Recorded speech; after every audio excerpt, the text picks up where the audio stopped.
This journey began when I chose to live an intentional life. My first struggle was just doing it, starting. I had made promises to myself to change, to be better, to be my best self. I always had some excuses and I never ever succeeded. So I wondered, why is that? Is it me? Am I bad? Am I a failure? We are at the end of January and I don't know if you're like me, but I failed some of them already.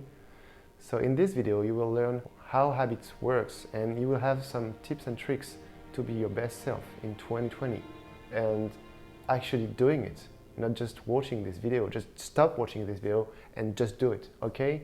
Do it. First, you need to stop thinking that habits are like an external thing that has nothing to do with you. Habits are not just going for a run or start reading at night or stop social media. It's 40% of everything you do every day. When you think about this, it's just not starting something, it's everywhere. If you're on YouTube right now, it's the same mechanism than lacing your shoes, brushing your teeth, driving, riding a bicycle. Your brain creates automation for complex tasks. So riding a bicycle, it's really hard. So first time you fall, one day you succeed. And when you ride a bicycle right now, you don't think about it. How is it so easy to learn how to ride a bicycle? And how is it so hard to stop looking at your Instagram feed, for example? In his book, The Power of Habits, Charles Duhigg explains that habit is a loop. Basically, you have a cue that triggers a craving for some reward, okay? And so your brain, when it sees this cue, is like, I want this. So when you have the cue, you do something to get the reward. And this something is your habit. Cues can be different things. It can be a location, it can be time, it can be a person, it can be the action you just did before. Charles Duhigg explains why habits exist.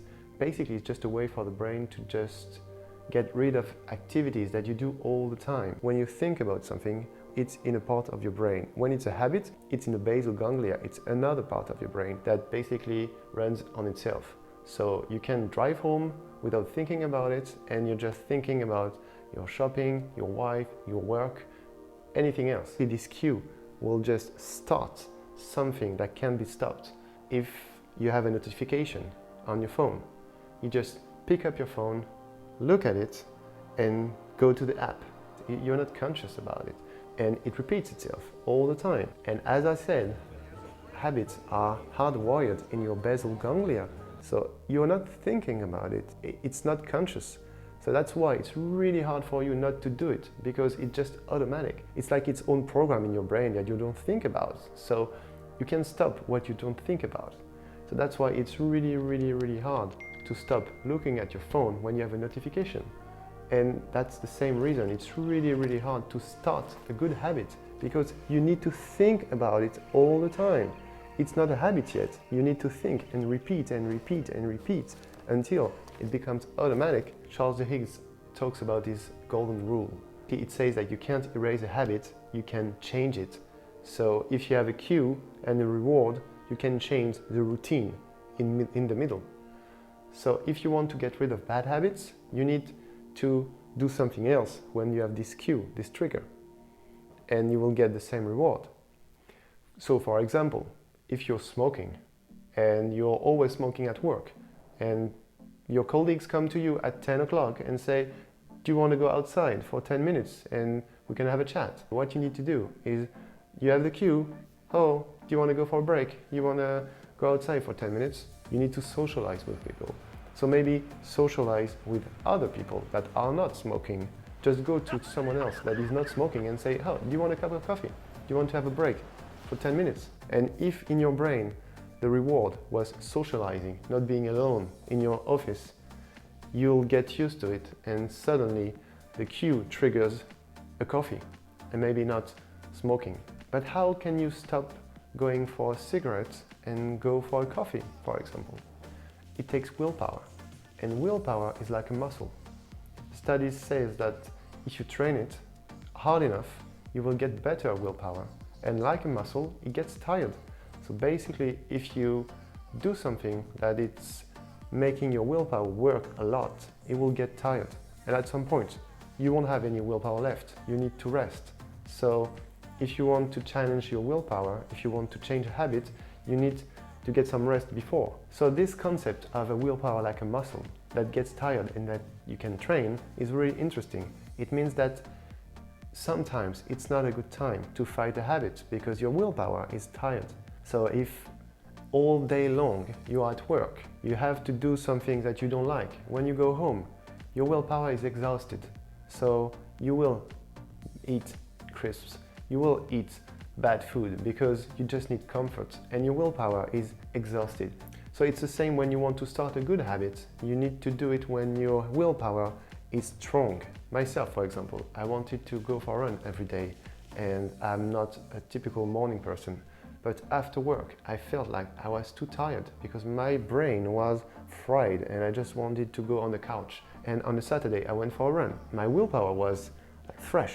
And that's why most people go to the gym on the weekend, because their willpower is rested. So knowing that willpower is a muscle and that habit is an automatic task, what do you do with this information to help yourself doing new things and sticking to your habits?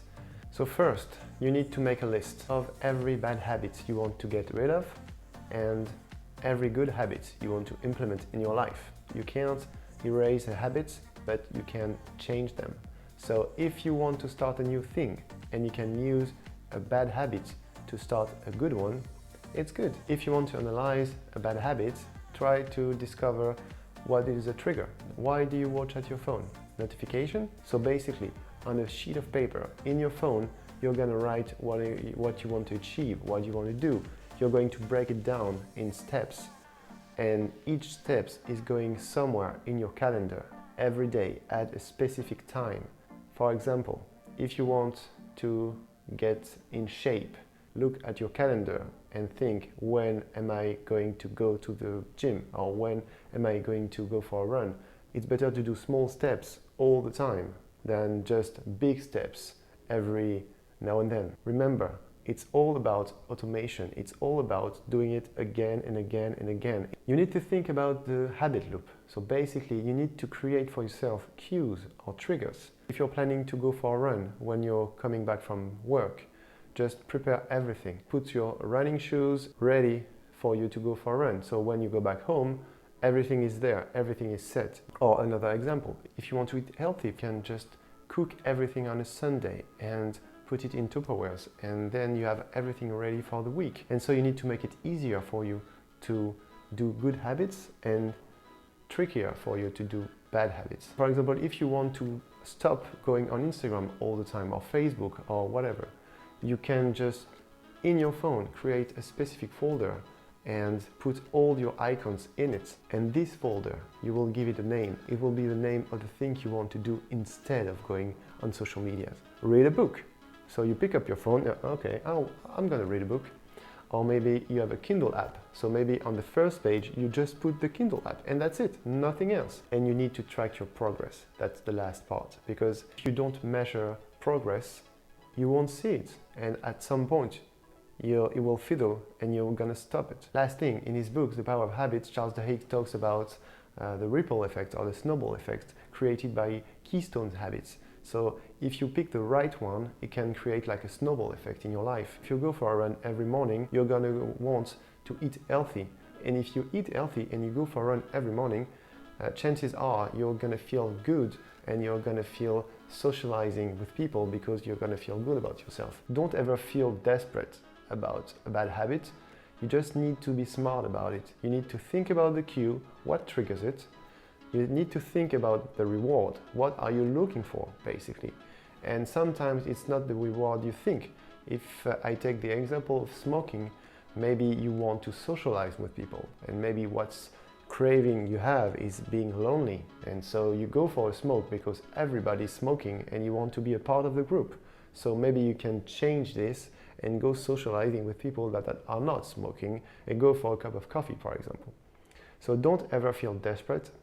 So that's it for today. I hope this video was interesting for you and you learned something about it. If that's the case, you can just leave a comment, leave a like to the video, and subscribe to the channel.